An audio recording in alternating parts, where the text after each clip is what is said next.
Hello, Game of Thrones fans. We're here, me and the monkey, me and Aaron Samuel. We're doing a preview for episode 5, Eastwatch. So if you don't want to be spoiled, if you don't want to know anything about the next episode, stop watching now. We didn't get a chance to do this at the end of Spoils of War, so we're going to do it now.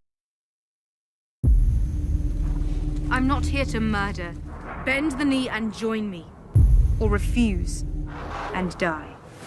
This appears to be the aftermath of the battle that we saw in the previous episode. And Daenerys is telling the Lannister and Tarly men they can bend the knee or they can die. She basically tells them, I don't want to be a murderer, but if you don't bend a knee, I'm going to murder all you sons of bitches. And I guess she's been very insistent that people bend the knee this season. Big thing for her. A lot of people have been critical of Daenerys, saying that she's been very entitled this season. This is a country that she saw the metaphor in the House of the Undying where she sees the lady being beaten and raped by all these men. These are lords of Westeros that have destroyed their country while Daenerys was freeing slaves for six seasons. She also needs to be, trying to take over this historically man-ruled continent, even though that Cersei's the queen now, but still, people probably look at her as, in Westeros, as an entitled girl with a name. And she needs to show that she can lead and she's not afraid to do what has to be done. But people are acting like she's the first person to ever make a claim to the Iron Throne, make a claim that she should be the ruler. No, if Jon does this stuff, no one would bat an eye. And a lot of people are saying that she's starting to become the Mad Queen, Daenerys, that a lot of people have speculated that she would eventually become, like her father. I guess you can get hints of that. She has been very, kind of ruling with an iron fist. Not really. She'll take advice from others, but she'll still, at the end of the day, do what she wants to do. And you see Tyrion look at her like, it's probably not the best way to handle this. And even later on in coming for the next episode, you need to find a way to make her listen, which implies that she hasn't been listening to Tyrion, and Varys sees her going down kind of a Mad King route. Well, I don't think we've seen enough evidence for that yet. Maybe something happens in this episode. Because in episode 4, Daenerys says, I'm going to fly my dragons to the Red Keep and I'm going to destroy my enemies. What kind of queen am I if I won't fight for my people? And Tyrion says a smart one. And Tyrion and Jon both convince her, if you're just going to destroy cities and castles, you're no different, you're just more of the same. She takes their advice, and she met the Lannister army on the open field. She'll take your advice, but she's also going to be a dragon. That's what she is. Maybe there's going to be more evidence of her becoming the Mad Queen in this episode, but I just don't see it yet. I can understand that she's done some questionable things, like murdering the Masters when she got to Meereen, and then it turns out that all the Masters weren't necessarily bad people. She's made some rash decisions, but I don't see her as somebody who's mad. I just don't see that yet. And I'm somebody who believes, I did a theory talking about how I think Daenerys is ultimately the villain, where she's going to have to die for there to be peace in Westeros, but I don't see it yet. But not a villain in a classical sense, but I feel like some scenes with Jon and when she's talking to other people that we love on the show, you can see how she's compassionate and she wants to do the right thing, but I feel like sometimes that gets muddled with trying to do the right thing and also trying to be taken seriously as a ruler. And a competent ruler at that. Right. And when Tyrion first meets her, he says, look at us, 2 terrible children. And she says, I'm terrible. And he's like, well, I've heard stories. That's part of ruling. You're going to make some mistakes.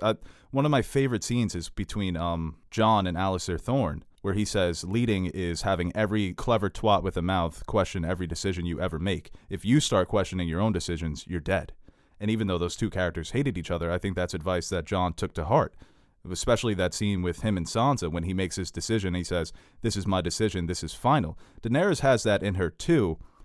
Mad Queen? Maybe Cersei's the Mad Queen. We've seen more Mad Queen out of Cersei than Daenerys. I don't know.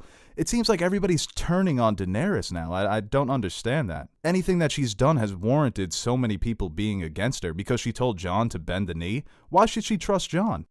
Because we love Jon. Okay.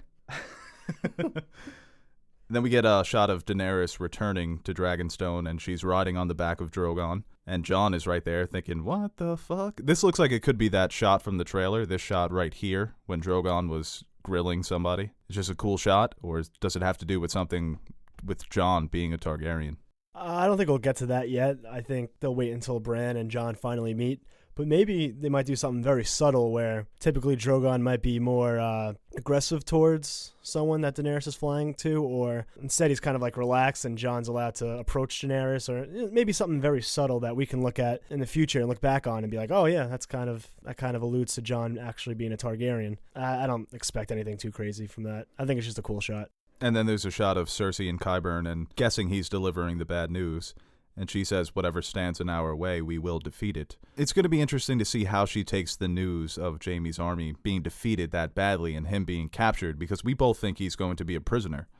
Yeah, I do think Jaime will survive. It's interesting what news Cersei receives if Jaime's a prisoner, or maybe she gets that he's dead, and her reaction to that. Because remember the last time she's found out one of her loved ones, family members, died, she hasn't really reacted as much as, let's say, Joffrey. She's kind of becoming numb to Yeah, she death. called Tommen a traitor. Yeah. Kind of was. So it's interesting to see how she would react to Jaime being captured or possibly dead, whether or not she's just like, oh, yeah, another Tuesday in Another one Westeros. bites the dust. Yeah.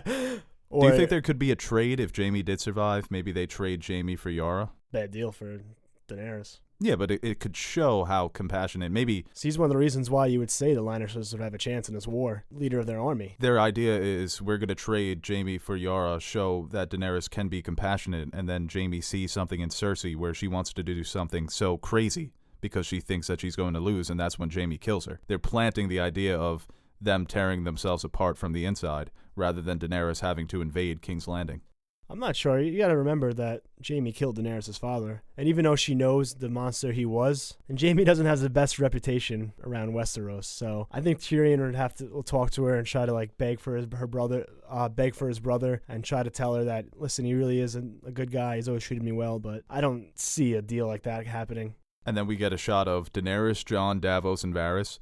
This is such a cool shot because if you go back to season 2, all 4 of these characters are on different parts of the world. They were all separated, and it's so cool to see them all come together. It's a big 4. He's telling me. Yeah, and then Jon says that Bran saw the Night King and his army marching on Eastwatch, which is the castle that is being manned right now by Tormund. Do you think Bran is maybe controlling ravens and just sent a raven to Dragonstone? Or is there something more magical going on, that they have a connection?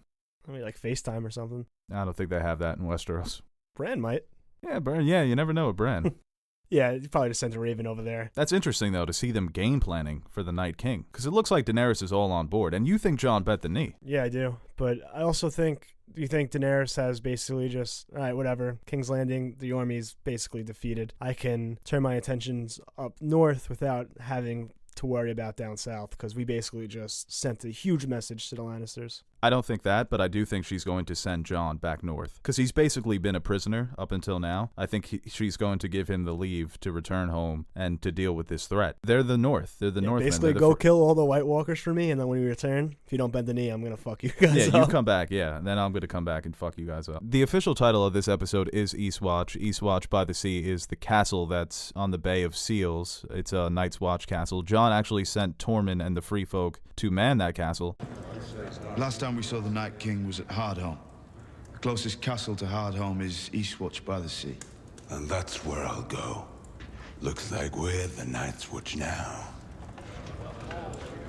And it's also mentioned by the Hound earlier in the season that he saw the army of the dead and the White Walkers marching towards that castle. We got the little flash in the trailer of some of the White Walkers when the Ravens are flying over them. So I expect maybe they're finally trying to breach the wall with the only line of defense is Eastwatch, the wildlings Jon sent, and the Hound, Thoros, and Beric come up as well. The Hound and Tormund? The Hound and Tormund back-to-back killing White Walkers? That's awesome. Yeah, and their personalities, it's going to be cool to see the way they clash because they're both alphas. A lot of alphas coming together. I mean, Eastwatch is kind of like a hotbed for White Walkers. I mean, that's kind of where Hardhome is located, closest to Eastwatch. And in the books, I know in the first book, that's where they report sightings. Like some of the Free Folk report sightings of White Walkers over by there as well. That's where Stannis' ships take off from. It's the only way to get over there. Right. I saw a meme. It was like the White Walkers looking at the wall, be like, oh, it's a nice wall you got there. Be a shame if somebody walked around it.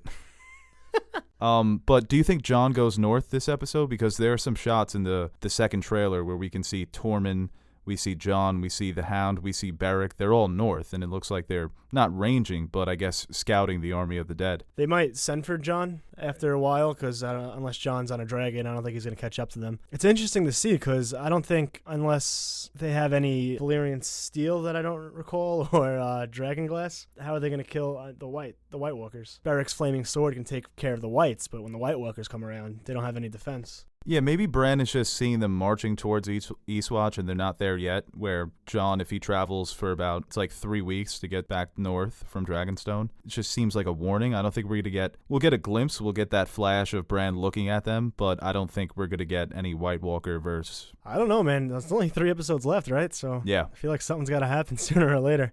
There's so many great shots, too, from the trailer that we haven't seen yet in the show, so I want to talk about something that we saw last episode, the dagger. It seems like they've been putting a lot of focus on this dagger, the Cutthroat's dagger, the Valyrian steel dagger. I love saying the word dagger. When Bran hands it to Arya, there's 2 scenes that really stuck with me. When Bran hands it to Arya, and when it leaves his hand, he kind of looks at it like he was holding something that was very important. I'm reluctant to give this away, or I know what's going to happen with this dagger. Probably seen something with it with Arya where she uses it either to save someone from a White Walker or maybe sacrifice herself using the blade, knowing that it could kill a White Walker. And there's another scene, too, when Littlefinger gives it to him, and Bran says, "Do you know who owned this dagger?"